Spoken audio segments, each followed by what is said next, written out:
நீ என் வீட்டு பக்கம் வந்தீங்கன்னா உனக்கு சங்குதான் அப்படிங்கிறான். சங்குன்னா என்ன? சாவுக்கானதா வாழ்வுக்கானது. பாருங்க, கண்ணனை கல்யாணம் பண்ணிக்கிற மாதிரி ஆண்டாளுக்கு ஒரு கனவு வருது. அவ எப்படி சொல்றாளா? மத்தளம் கொட்ட வரிசங்கம் நின்றூத மைத்துனன் நம்பி மதுசூதனன் வந்தன்னை கைத்தளம் பற்ற கனாகண்டேன் தோழிங்கிறார். பாரதிதாசன் பாடல்ல சங்கே முழங்கு அப்படிங்கிறார். வாழ்வுக்காக நம் பிரிக்க முடியாத நம்முடைய தமிழருடைய கலாச்சாரத்தில் இணைந்தது. இதுல பல வகை இருந்தாலும் இடம்புரி சங்கு, வளம்புரி சங்கு. இடம்புரி சங்குங்கிறது எல்லாம் சாதாரண சங்கு வகை. வளம்புரி சங்குங்கிறதா லட்சத்துல ஒண்ணு.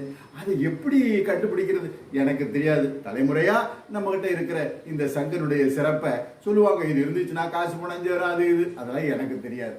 எனக்கு தெரிஞ்ச ஒண்ணு, இந்த சங்க காதுகிட்ட வச்சு பார்த்தீங்கன்னா கடற்கரையில் உட்கார்ந்து இருக்கிற மாதிரியே ஒன்னு ஒரு ஓசை.